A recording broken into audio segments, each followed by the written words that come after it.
Well, welcome to the Mohawk Media Alumni Panel, everyone, of 2013. We are live on Indie 101, and we will also be broadcasting on Cable 14. It's great to have everyone here. I'm Linda Rourke. I will mediate today's panel, but let's get right to it so you know who we've got here. And I'm going to start at the far end with Natasha Wylink. She's a graduate of the Continuing Education Program for Photography in 2003. Natasha has won awards for her work. She has a home studio in Vineland, serving clients from Toronto to Niagara. Now, she started with photographing everything from babies to weddings and has fallen in love with specializing in photographing couples in love, which includes wedding cinematography coverage. Very cool. She currently sits on the board of the Professional Photographers of Ontario. Natasha Wylink.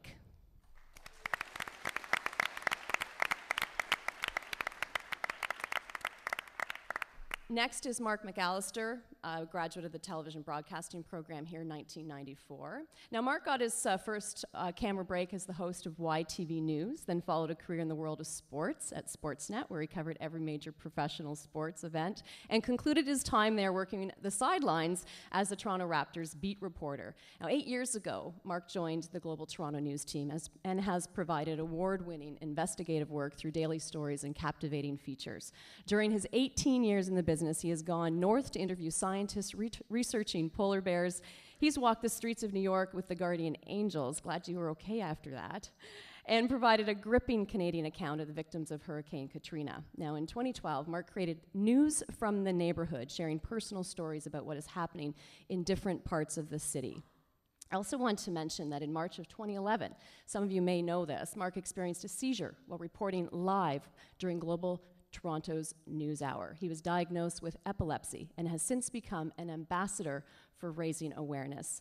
Mark loves to stay at home with his wife and 2 young daughters.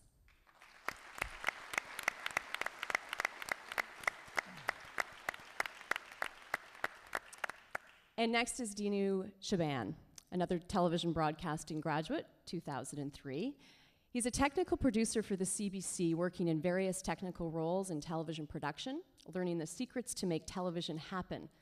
So what are they? Will you share those today? Maybe. I'll think about it. Looking forward to that. This past year, he's worked on some of CBC's most popular shows, including Hockey Night in Canada, The Strombo Show, and Dragon's Den. Very cool. And in his spare time, he enjoys being much cooler than his classmate, Kevin Wallace, who we'll introduce later.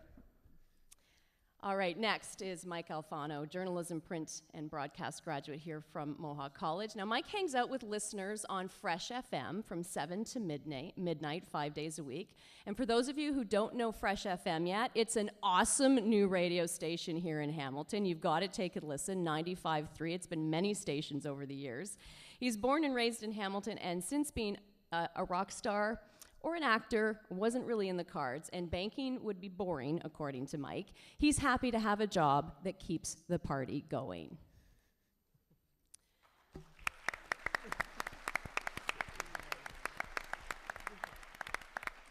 San Chow, graphic design, graduated 1997. Now, his career has taken him from a pre-press technician for the Hamilton Spectator to a wedding photographer, to a graphic artist, and after 5 years in the graphic artist position, you did a 180 and became a sales and project manager for a marble countertop company. What?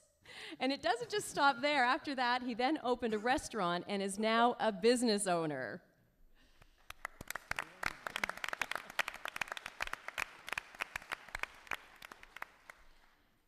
Kevin Wallace, television broadcasting graduate of 2003. Well, Kevin, I always love this line, and I like to use it because I think it's hysterical that you say that you are the 3rd most successful person that you know in the television industry, named Kevin Wallace.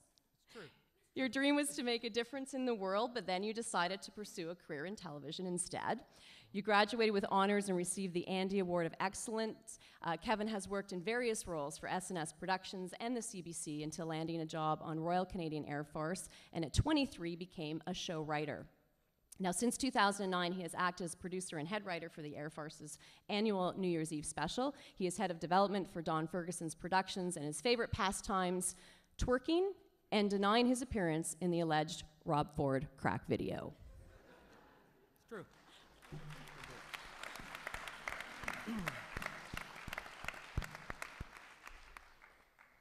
And then there is one more person. Where are they, you might ask? Well, we're going to have Nick Bernard join us. He's a radio broadcasting graduate from Mohawk College via Skype today, as he's in Fort McMurray, so it was not easy to get him here, so instead we're going to go to him. So there he is. Talking to some radio students ahead of time, they were pretty pumped that you were going to be on with us today, Nick. So now when he started college, he knew he wanted to be 22 for the rest of his life. Don't most of us. Is that working for you? Still 22? Maybe at heart. Well, you quickly learned the importance of networking, so you headed to Corus Hamilton, which of course is home of Fresh FM, Y108, and CHML. Now I love this. He dropped off his resume in a shoe with a note saying, just trying to get a foot in the door. You gotta love that. That is creative marketing. And it got him a job, and he worked there while he was still in school here. And Nick has always been very involved while he was at Mohawk College. He also hosted and produced his own show on Ignite Radio. And a month before graduating, applied for and got a job in Fort McMurray as promotions coordinator, working the website, organizing and executing promotional events and on-air contests, giving away free stuff so listeners love him. Thanks for joining us. So there we have our panel, everyone. Fantastic lineup for you today, and thank you so much for joining us here. It really is a great opportunity for students at this school to get some insight into the industry and get some questions asked and answered, and of course, do some networking, because we keep hearing it's a lot of who you know and making those connections in the industry that can get you the job. So again, we are live on Indie 101. Thanks for having us on the radio station as well. It's great to have everyone on board. It's amazing what you can learn. So just keep that in mind, and we'll be talking to you via the radio as well as television today and here in the auditorium. So we're going to ask some questions, and as I mentioned off the top, if you could just give your name when you're answering off there as well so that we know who's speaking. And we're going to go through a series of questions, and as I said, make some notes, because at the end of it, you get a chance to ask your questions to this awesome panel. So the first one we're going to start with, because this is always one to think about, is going back to your first day that you walked through the doors here at Mohawk College. For some of us, it's a long time ago, others not that far. Did you ever think that you would end up doing what you're doing now when you first started your classes here at Mohawk? Okay, Kevin, I'm going to start with you because you're the closest. All right. Yes and no. I guess I'm cheating with that answer, but I always knew I was going to end up in TV, which is why I came to Mohawk, because I wanted to get a job. Did I know I was going to end up being a producer and writer with DFP, which is Don Ferguson Productions? I certainly hope so. But I don't think it's good to limit yourself to saying you have to do one thing, because the great thing about Mohawk is you get such a wide spectrum of different talents, and you learn all these things. I've forgotten a lot of the stuff I learned at Mohawk. However, it got me my first job, which is the most important thing. And even though I've kind of gone off onto the creative side over the years, it was certainly because of the technical background, the production background, and most importantly, the work ethic that Mohawk taught me, which is why I am where I am today. So, would I have expected to be on this panel? Yeah. Yeah. All right, someone else jump in? I'll go next then. My name is Vincent Charles. I'm graduating in 2007 from the graphic design program. And did I believe that I would one day opening a restaurant with my graphic design diploma? No, not a chance. I remember the first time I walked into Mohawk, all I wanted was to get a job somewhere else besides Shoppers Drug Mart. And Mohawk helped me did that. I was fortunate to get a job at the Hamilton Spectator after my first year in the program. And I did not see that one coming.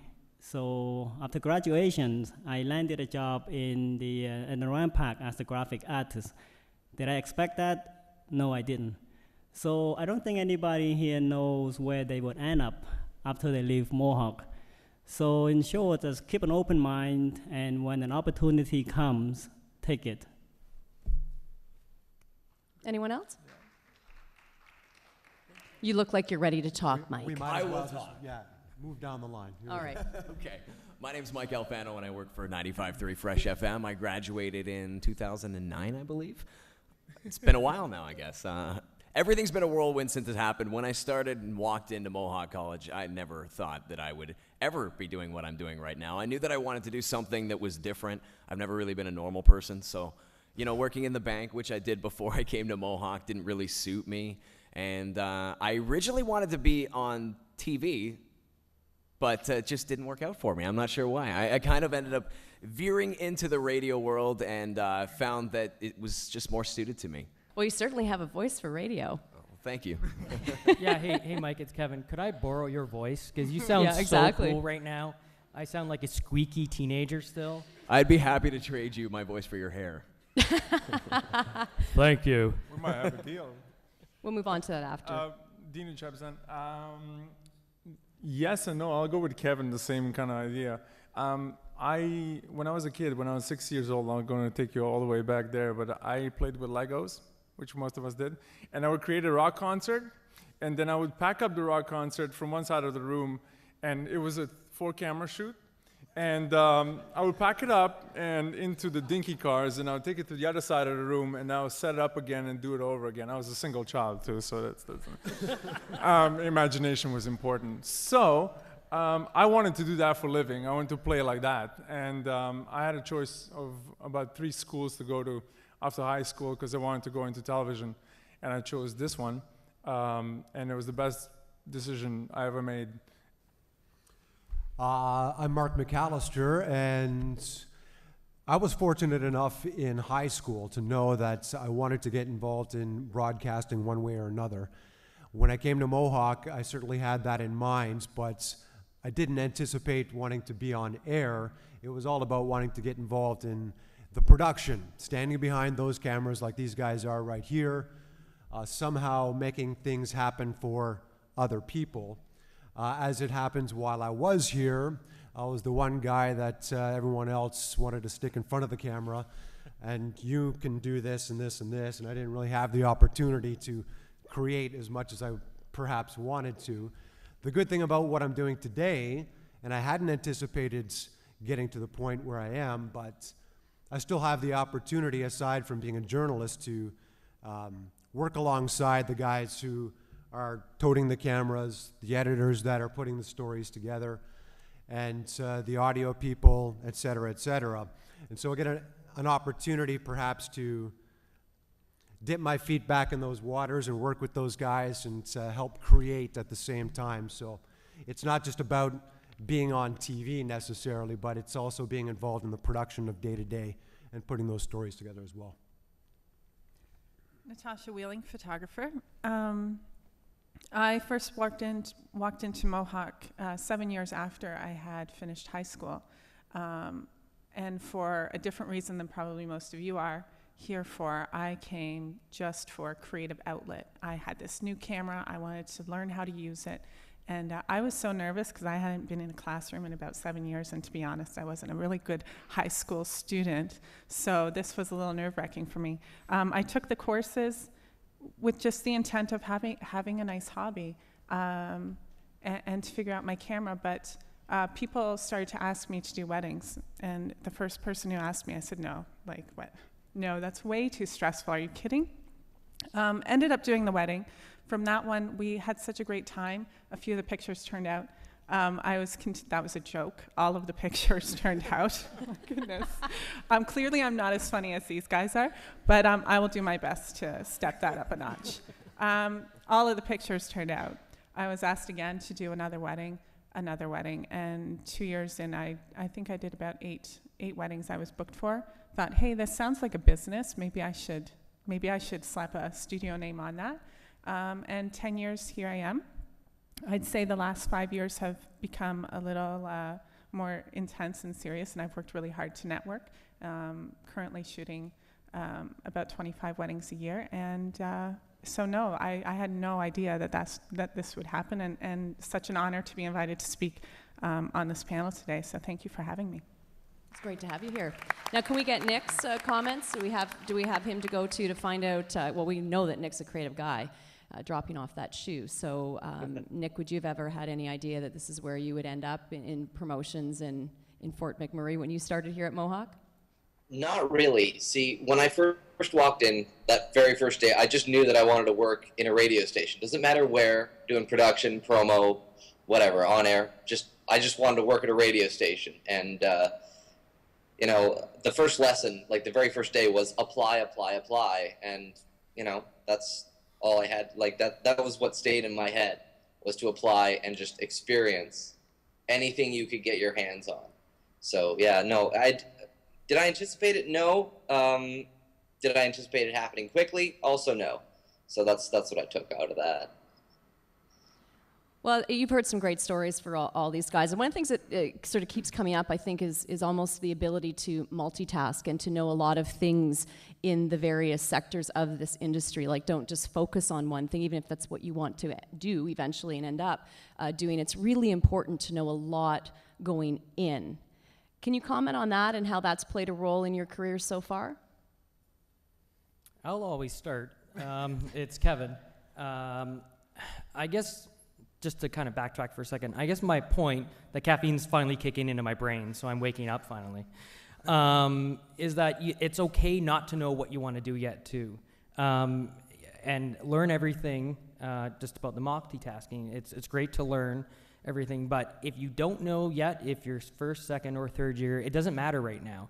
Some of my friends have come out knowing they wanted to be in TV, and they just kind of went with the flow, and they ended up finding themselves in a great job they didn't even know existed out there. A friend ended up in promotions that they just wanted to be on camera. So never turn down an opportunity for a job, even if it's like a day on a shoot, because you never know who you're going to meet. This kind of ties into networking more than multitasking. But multitask in a lot of little jobs then. How about that? Anyone else have a comment on that? I know a lot of you did bring it up in your discussions, but just something to add on that, you know, as these guys look to make their way over the next few years and then get a start in the industry. Yep, I just wanted to point out about multitasking. We all do it.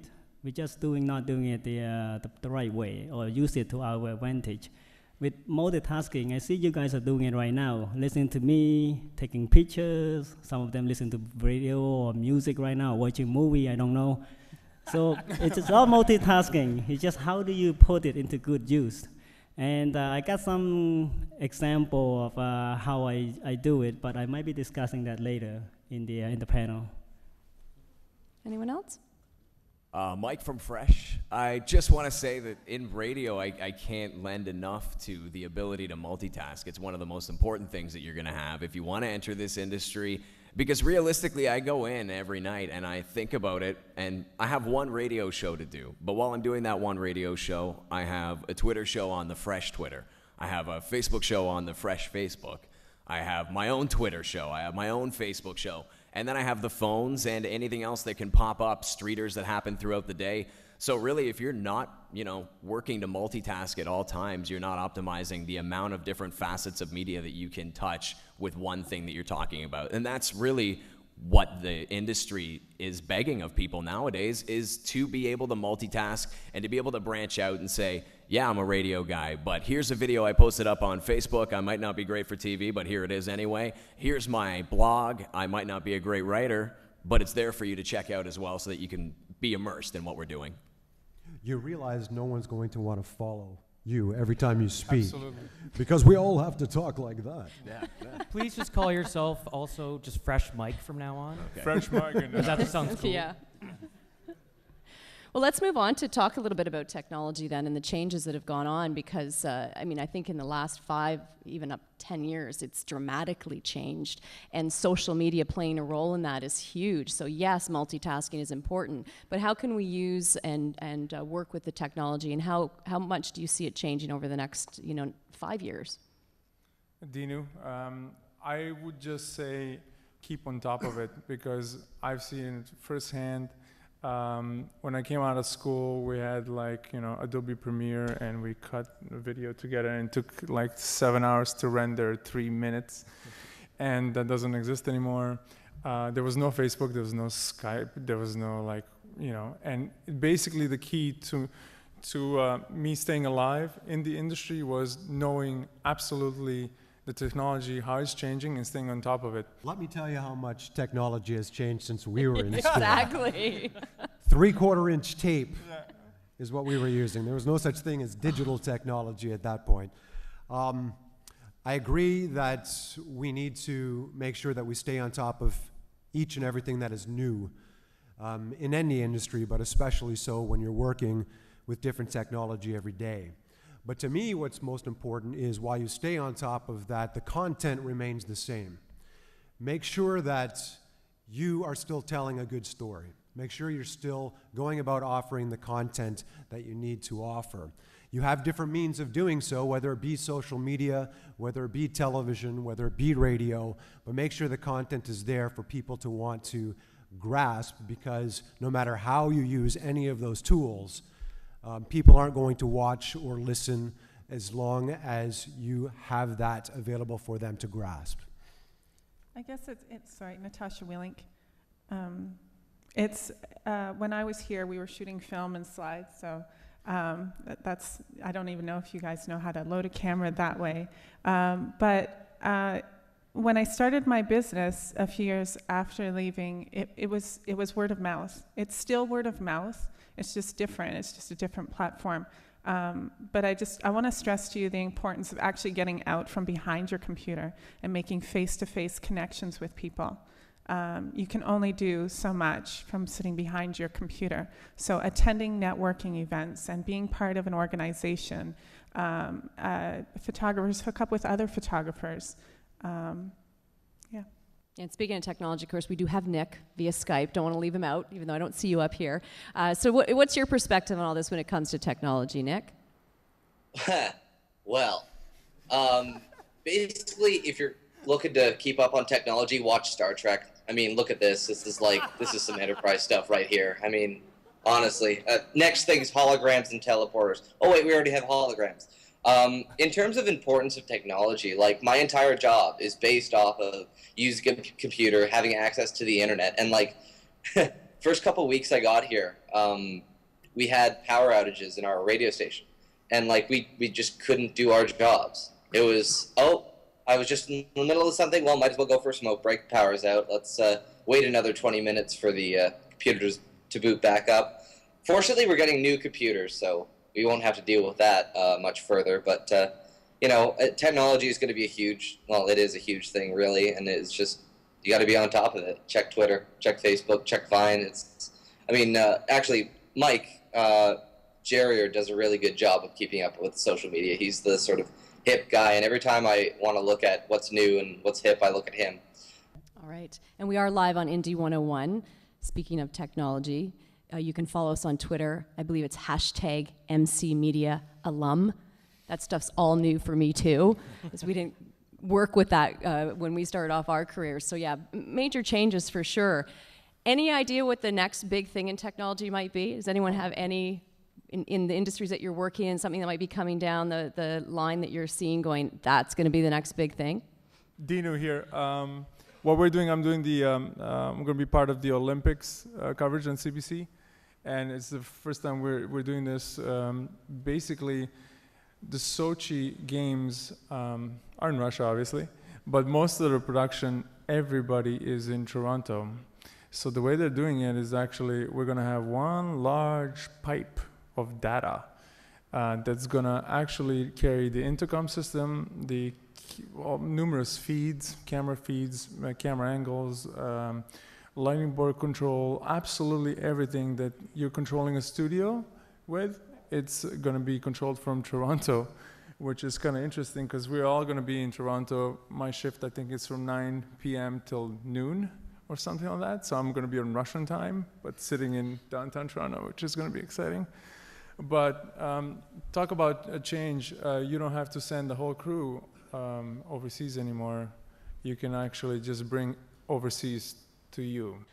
Let's talk a little bit about some real life stories, because I think you all come from such amazing and varied different backgrounds. So is there something that you can share with the students here today that you've experienced in real life that might be a bit funny, interesting, and that they can also learn from. I really, to be honest with you, here's my real life story. I probably shouldn't have the job I have right now, but I kind of fall butt backwards into it as a result of technologies and things changing, which you can really be a part of as being the young people that are exiting college nowadays. Take this into consideration. I basically started working out at a station in Toronto. I was there for about 3 months. They had the newest version of automation software installed, which means all their tracks were going to play in a perfect sequence with splitters in between, and it was going to run, at the top of the line. I worked there for about 3 months. I learned the system, and then I decided I was going to apply back home to Hamilton. I started out by applying at Y108, and I got there about 2 weeks after I was at Y108. They decided that they wanted to take on this new system as well. I went and I said to the boss, hey, I know how to use this. So then he sent out an all call. Who else knows how to use this? Nobody. Yeah, that's pretty much how it worked. So I ended up going in the first day and I trained half the building probably on how to use this new production utility, which is called iMedia Production. If you're radio students, you probably worked with it at this point in time. And that gives you the one up on a lot of people who are in smaller markets right now. So keep that in mind. You have the one up right now in college. I worked with it. I taught people in the studio how to use it. And eventually they said to me, hey, we're going to change the morning show. We need somebody who knows how to use this program. You're the person in the building who knows how to use it better than anybody. Here's your job. And that's how I got my job. I didn't apply to work on vinyl mornings. I was the only person who was capable of doing the job at the time, and that's how I got it. So really, learn everything you possibly can, and we can't say enough about that technology and staying on top of it. It's really important. Very, very important. Let me continue that. I'm Sans again. Just wanted to continue on with what he just said there. Learn everything there is to learn because look at me, for example. Being a business owner, it's not just having the money to open a business, but you gotta have experience and you know everything from designing to managing to being a waiter, a janitor, or an accountant. Now this is back to multitasking. Everything you gotta know. I even pull out experience from when I was at Shoppers Drug Mart and customer service. And everything's been put together and to make it work in order to run the business. And again, like I was saying, do not give up because the first year our school was tough. Try running a business for the first year. That's even tougher. And again, don't give up. Once you pass that first year, things gonna get a lot easier. Believe me, it works. I'll speak a little further to that, Natasha Wheelink. And remember that I'm talking to you as a business owner. And while I was attending courses here, it was said several times throughout the 2 or 3 years that I was here that it will take you 5 years. It will be 5 grueling years of eating peanut butter and jelly sandwiches before you ever get to pay yourself. And I'm like, wow, thanks for raining on my parade. Like, that really sucks. And but you gotta keep at it. And one of the first things I did as a wedding photographer was to enter into a wedding show. And this was a huge challenge for me personally because I'm a bit of an introvert. I picked a safe place at the very far corner of the second level of the Hamilton Place. It was a corner. And I got these big, beautiful vases, and my display looked really great. But I was in a corner, so all day everybody was kind of kitty-cornering my booth. And I was kind of thankful for that. So I could say that I did it. I did a wedding show.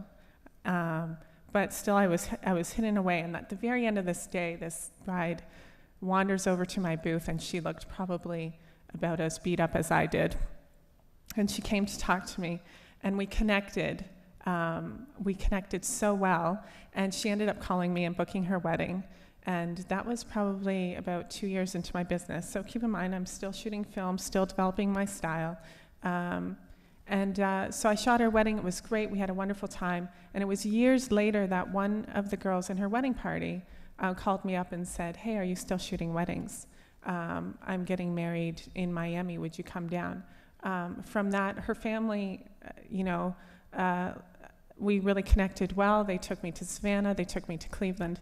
And my point of this story is you don't really know where your next, as a business owner, you don't really know where your next lead is going to come from. That one wedding show, that corner tiny booth that I had, and that one bride that was just so tired of talking to people ended up connecting with me. And from that gave me several more jobs, and I'm so grateful for that. And real Yeah, quickly, coming if out I here could, sort of- this is Mark from Global. To preface what I'm about to say, never give up is what you've got to keep in mind. However, when you think you're done learning, when you graduate, it's only just begun. When you walk out the doors of this college, you're going to realize that there's so much more to learn from many of the people that are already working in the industries that you want to get into. Very quick story for you. Within my first year, I found myself working in the CTV National Newsroom. And I had a desk right outside, and I hope that you guys know this name, Lloyd Robertson's office. And I would sit there and observe what was going on in that entire newsroom every single day. I had my job to do, but it was more about watching everyone else and seeing what they were up to, and watching this national newscast being put together. It took me a while before I had the courage to be able to walk forward to people and start asking them questions, but I eventually did. There was one moment when Lloyd walked out of his office, and I thought, okay, this guy has seen me here before. I should be able to say hi at this point. Immediately said, Mr. Robertson, nice to meet you. Just wanted to ask you a few questions. And he said, hi, Mike. How are you? Didn't get my name right, but he was more than willing to answer the questions for me, and that was the beginning of my journey. So while it's just beginning for you guys here, keep in mind that the learning continues. The networking, as we're going to be talking about, is important as well, but keep your eyes open every step of the way, and that'll take you that much further. Just to further what Mark was saying, it's great sometimes, even though I was joking about I had to do coffee runs and stuff, but being the lowest rung on the ladder sometimes is the best, because you can really observe the most. And that's certainly how I was able to move up, because I was involved in doing a little bit of everything for the show, and I could learn where I really wanted to go. Did I want to go directing? Did I want to go writing? So it's okay being at the bottom. I know it's you're gonna be paid the least and you're gonna work the most, but take every advantage of that and make yourself so important to the process that they can't see themselves surviving the production company or whatever you're working on without you.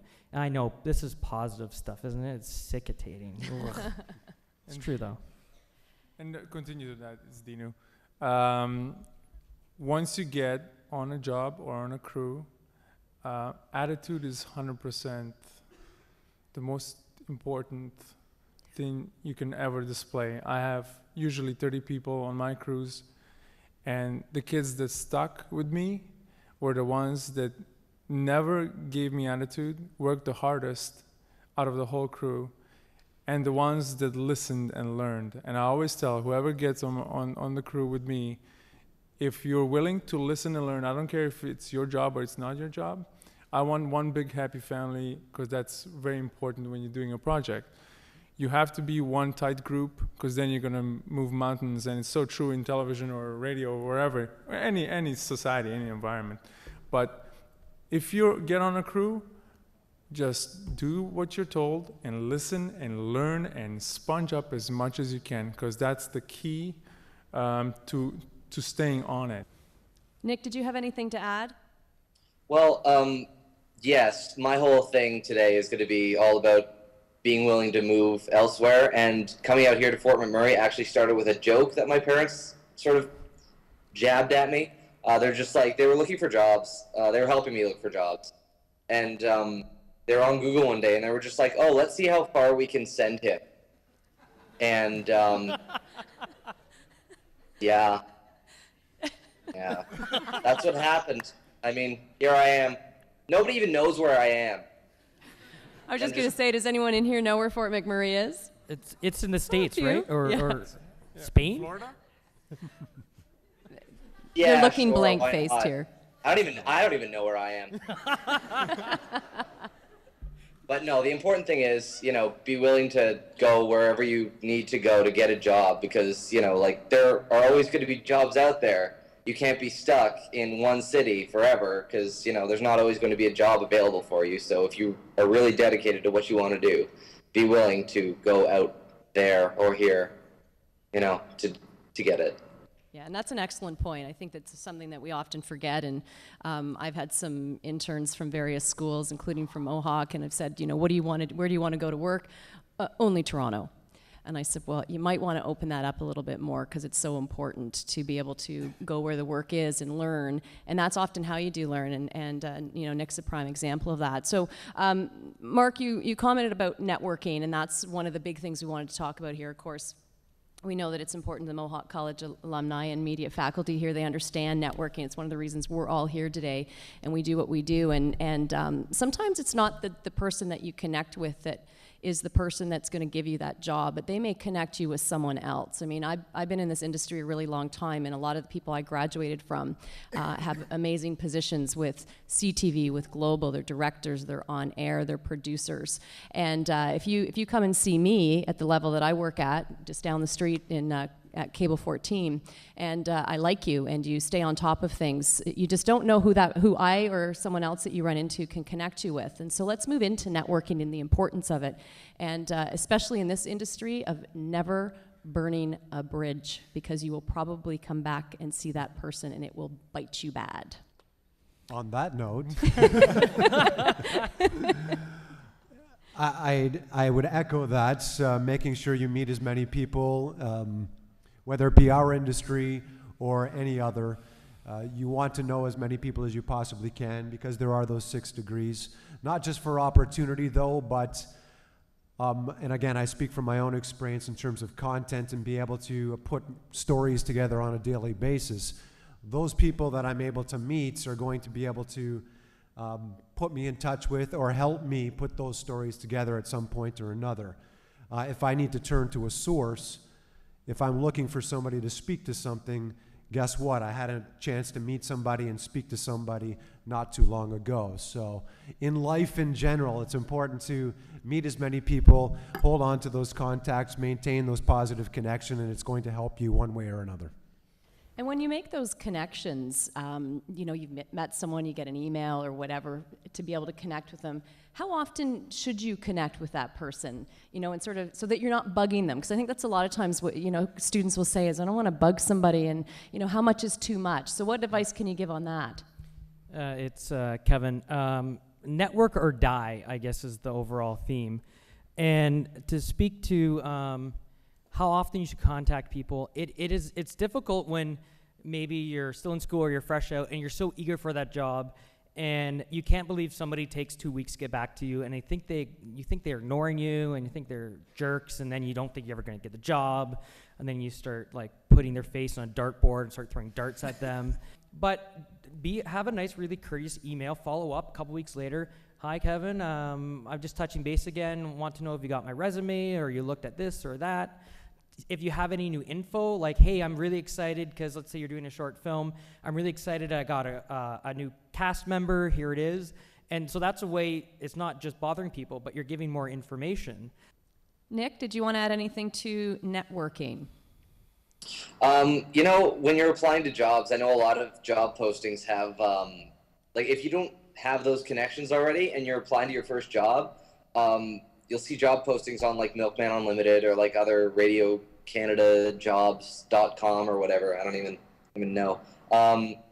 Often they'll direct you to like a website, like a corporate website. Like I know for me, they had Rogers. But if you're looking for that first in, it always helps to like do your research and find someone who you could make that initial connection with. Like for me, it was I emailed our PD directly instead of applying through the Rogers website. So, if it comes to creating those connections, often doing a lot of research and just being the first to reach out first is often a good plan.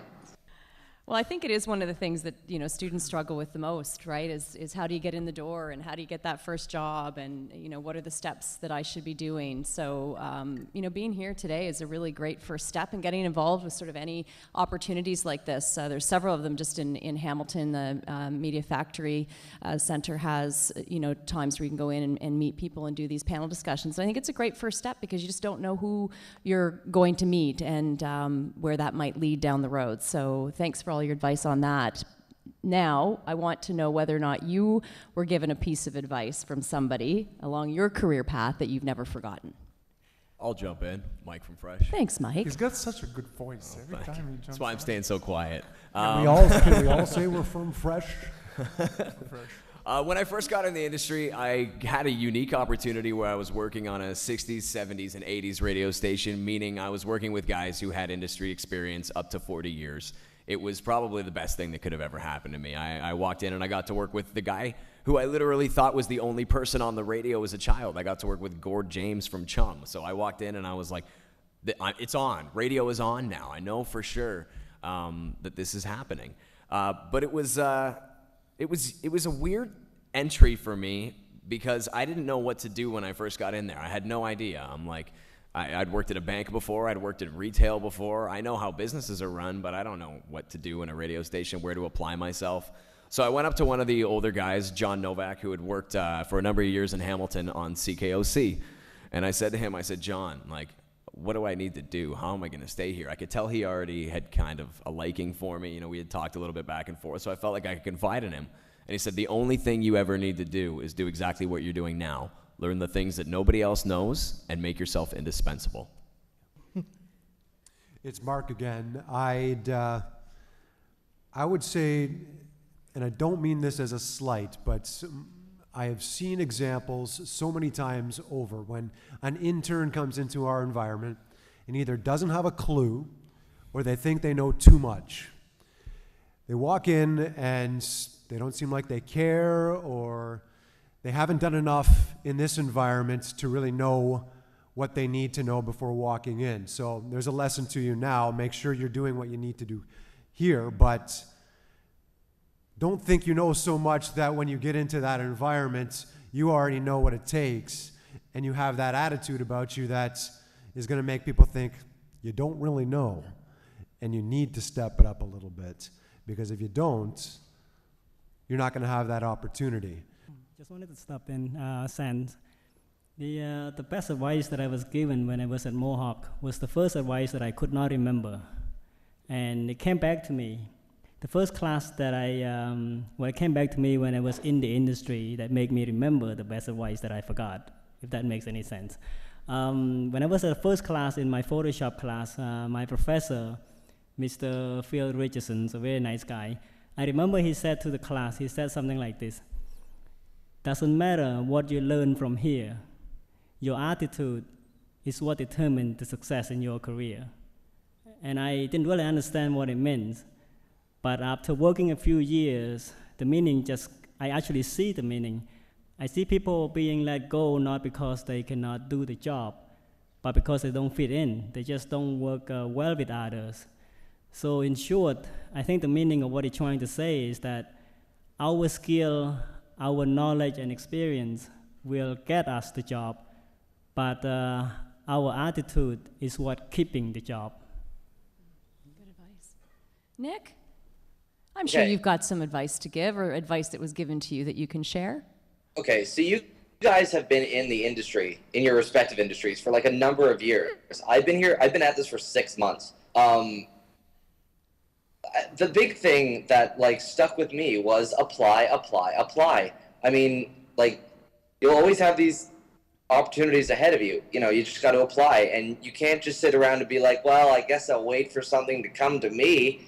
I have the skills, but it's like, you can't, you know, show off those skills unless you apply, unless you put a resume together and send it out to people. Doesn't matter who, just send it out to people. Like, blanketed. That's how I got out here. I mean, I sent out a barrage of emails and resumes. I even sent a freaking vinyl record to the Edge in Toronto, you know, and it's just, I got the job just from blanketing it. And it is also all about attitude. You know, like when I first started, it was as though I had to forget everything that I learned in school and just sort of be willing to relearn everything all over again, just so I wouldn't be like, well, I already know how to do that. What the hell are you talking about, right? So, you know, just be willing to relearn and learn and just, you know, be willing to put yourself out there. If I could just add something on that, if that's Yeah, okay. sure. Go ahead, from Mike. Fresh. I think one thing you really need to consider if you're getting into media is what you want to do with the rest of your life. Like, if you're the kind of person who wants to, in 5 years, you've got a plan to get married. In 8 years, you've got a plan to have kids. You got to really consider what you're taking on here, because I don't know about the rest of the people on the panel. I think you'd probably agree with me. You're pretty immersed in your work throughout your life, right? Pretty much from the moment you wake up, you're probably thinking about what you're going to do in the news at that night. You're thinking about how you're going to direct things throughout the day. I'm thinking about what I'm going to be talking about at 7 p.m. when I wake up at 8 o'clock in the morning. So one thing that I want to add on to the advice, you know, it's important to get pieces of advice, but it's also important to get asked certain questions. And the one question that I would say you need to ask yourself if you're entering the media field is, are you going to work to live, or are you going to live to work? We do want to get to the students' questions, so we're going to do that in just a second. And we are live on Indie 101 as well. This is the Mohawk Media Alumni Panel. We've had some great discussions so far and some fabulous insight. I'd like to leave with one question for each of you, if you could quickly answer this across the board, and we'll end with you, Nick, on this one. What achievement are you the most proud of after graduating Mohawk? And this doesn't have to be related to your career, but in your life so far, what is your greatest achievement? A comedian friend of mine pitched me a concept for a documentary. I know nothing about documentaries. It's about the genre of horror. I accentuate the horror because I've said horror really fast before, and people think it's a vastly different doc. And some people are either really excited or really disappointed when I say that. So it's horror. And my writing partner and I, we went to Hot Docs. He's been through the program Hot Docs before. I was entirely new to it. And we pitched there. And in the pitch meeting, for the first time in my life, in a pitch meeting, they said yes. And I was basically like, oh, thank you very much. Oh, what? You want this? Oh, well, this is different. So that was amazing to get that response in a room, that they actually picked it up right there. Zan? The achievement that I was so proud of is the little things. I remember when first time I see my work being displayed in the store. As soon as I see it, I was so proud of myself. I was so excited. And I even tell the stranger that walked in the store that I did that. That's my work. I designed that one. And he was like, I don't care. But I don't care what he thinks.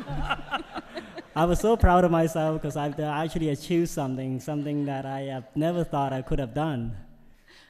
Oh boy, this is the hardest question you've asked me all night. I feel like answering with a quote from Fear and Loathing. Man, we haven't done anything yet. But what I guess the biggest achievement for me is that I've worked at 6 different radio frequencies, AM, FM, and I've never left my parents' house. You have no idea. Look at Nick. Nick can attest to this. It's pretty hard to stay home and work in radio. So that is an achievement unto itself, I've got to say. That's my biggest pride and joy right now. I haven't had to leave home. It's Dinu. Mine is 2 things. My first remote that I did, it was in Ottawa for a Liberal event. And it was the first time I took the Legos from Toronto to Ottawa and set them up, and they worked. And at the end of the day, I went, oh my God, that actually worked. It was awesome. And the second one was last spring at the end of the playoffs, seeing the credits on Hockey Night in Canada and seeing my name as technical producer on it. That was, even now I get a little clapped. Talk amongst yourselves. I think it's the ability to sit up here today and to say we're here for a reason, that we've reached some point of success in our life so far, and that hopefully there's more things to come, but to be able to say that you've dedicated enough and that you've been able to get here is probably my biggest achievement. Yeah, to further on that, I think I feel a little anxious just listening to all you guys talk about how hard it is in this industry. And while it's hard and it takes hard work and passion and And a lot of time, it's possible. I'm a small town girl.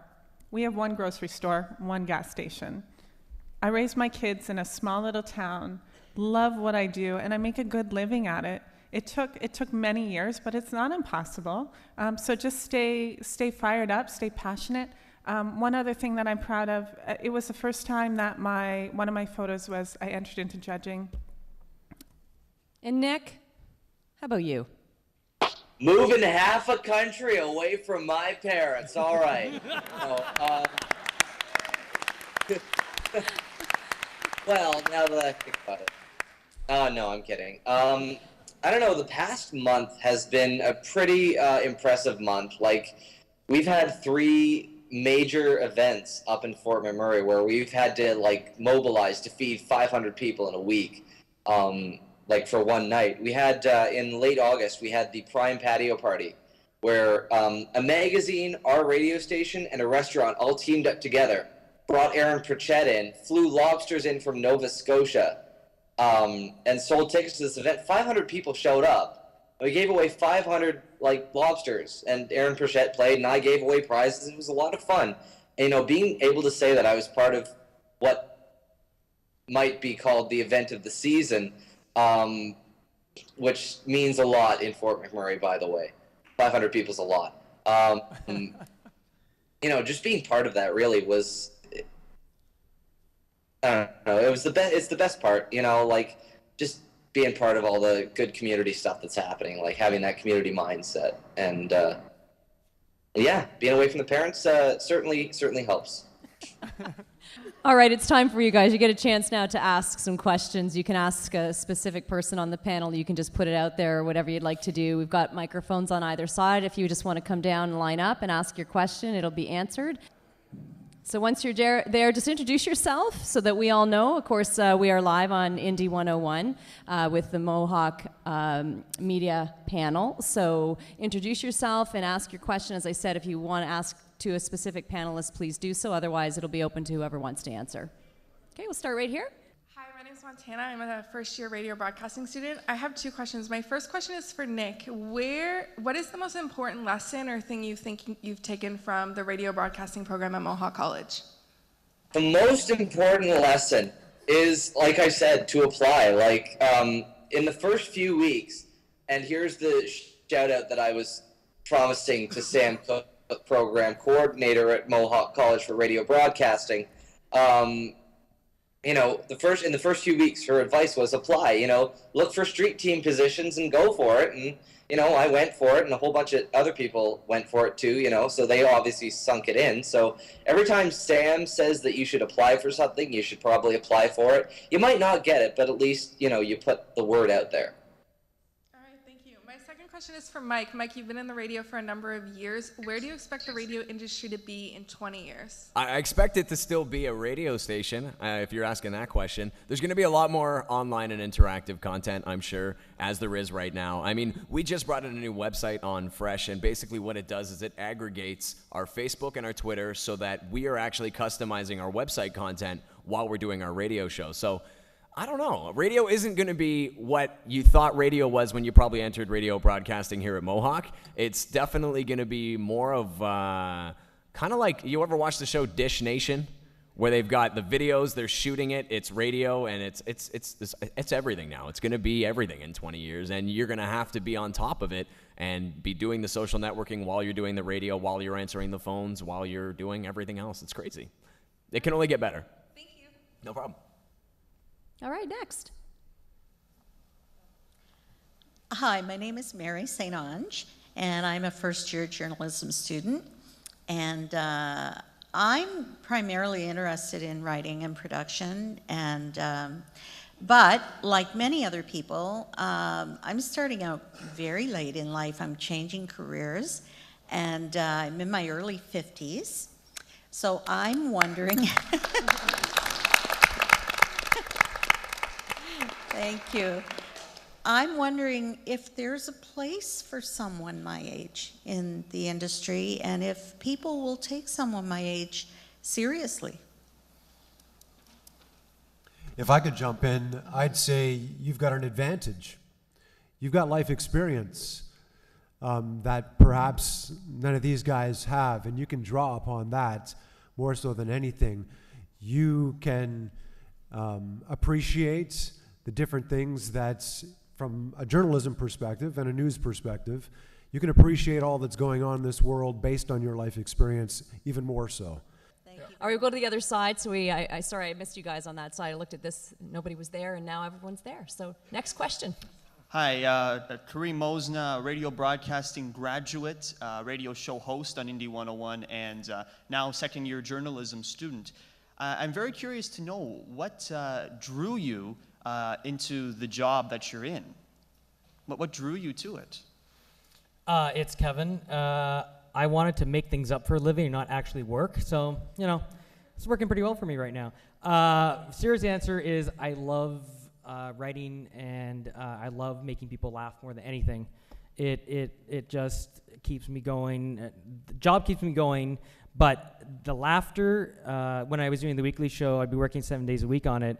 Every Thursday night, when we get that laughter, would keep me going for another week. It's Mark. I'd say there's two things. I was always a creative sort growing up, and the opportunity to apply that in one way or another, being able to take a program like this and use some of that creativity in putting a production together. I can do that today in my storytelling and my writing, to be able to do that. Also, being a journalist too is the ability to serve and somehow make a difference. To the other side now. Hi, I'm Maurice Cormier. I'm a third-year television student. Question for Kevin Wallace. As an inspire for many people who want to be like you, a writer, they know that comedy must be one of the most hardest genres to, write, because people have such diverse taste in humor and wit. What would be your advice to them for people who want to write for comedy? Dying is easy, comedy is hard, and that's not a joke. It is the hardest medium because it's so subjective. To get into writing for TV specifically, start looking at the shows that are on air right now. Do spec scripts. You can find all those scripts online for current shows on the air. Break them down. You'll find out there's a rhythm to every show, from Big Bang Theory, which is like a lot of beats per page, set up, knock down kind of stuff. But their characters are incredibly well drawn out, to shows like New Girl, that has a quirky kind of atmosphere to it. But you'll notice, if break down 2 or 3 scripts, and you'll find they're almost exactly the same every show, and it's really scary, but they hide it so well, and that really makes a good TV show. So I suggest doing that. You could get an agent, but it's maybe early. Come to the comedy clubs in Toronto as well if you want to take some acting classes just to get to know people. Second City's really great. Comedy Bar does a lot of really good stuff there too. And don't stop writing.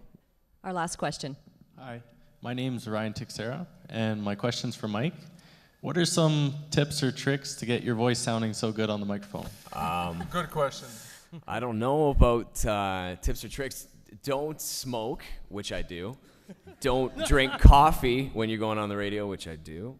I don't know. There's no real tips. I think the most important thing, and the best compliment that anybody can ever give you on your voice if you want to get into radio, is telling you that you sound the same in person as you do on the air. And that's the one thing that I notice, and I think that's the one thing that my listeners notice with me, is I really don't sound any different on the radio than if I were to walk up to you and have a conversation in the hallway with you, except I'd probably be quieter. There's really no tips. I mean, people will get to like the sound of your voice. The most important thing, though, is what you're saying. Never forget that, right? You can put a lot of people on the radio, and they'll give gibberish for 30 seconds, and you won't catch any one word of what they said, but you thought it sounded good because you're used to hearing them on the radio. But, it's those things that stand out. So try and, when you're preparing yourself to go on the air, rehearse and embellish the words that you know are going to stand out to people. No problem. Thanks for all the great questions, you guys. Any last quick words of wisdom? And I use the word quick. You've already given lots, so it's okay. Kevin, wisdom? Shocking. I don't know about that. Well, speaking of advice, I think I'm just too young to give any advice or wisdoms. But I can tell you what works for me, and the advice that I always tell myself is that never try to be better than anybody else, or try to be the best, because there's always somebody who's better than you. So instead, try to be different and try to be unique in your own way. And it's been working well for me so far. All right, Nick, can we end with you with a couple quick words? Just because you've been so good. Ditto. I love it. Well, that does conclude our media panel here at Mohawk College with the alumni. Thank you so much to Nick, Natasha, Mark, Dinu, Mike, San, and Kevin. Now, I didn't say you could get up and leave quite yet. Now, hold on. We'll let you know when it's time to go. I do want to thank them for their great words of wisdom, some amazing knowledge and insight, perspective, experience all brought to the table today. And so looking at you students, you can say, hopefully you did learn, you did listen, and that you'll be the next amazing generation in this incredible industry we call media entertainment. Thank you so much.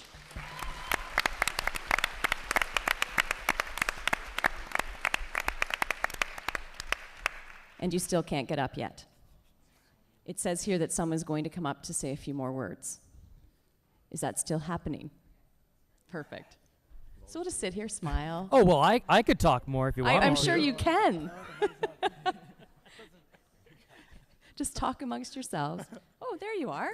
There you are, sneaking up behind me. Okay, I'll move over. My name is Brett McFadden. I'm in third year television broadcasting. And wasn't this another great panel this year, guys? Give them another hand.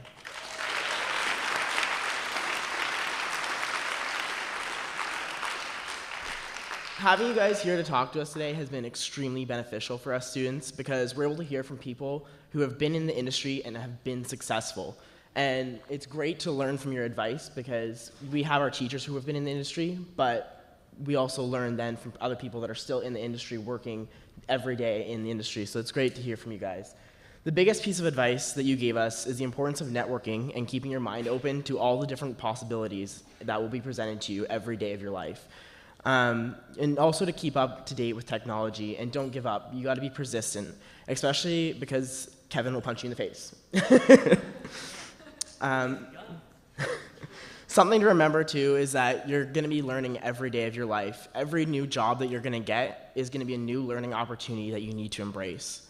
So on behalf of the Mohawk staff and students, we'd like to thank you greatly for spending your time today and talking about your experience and sharing your knowledge with us.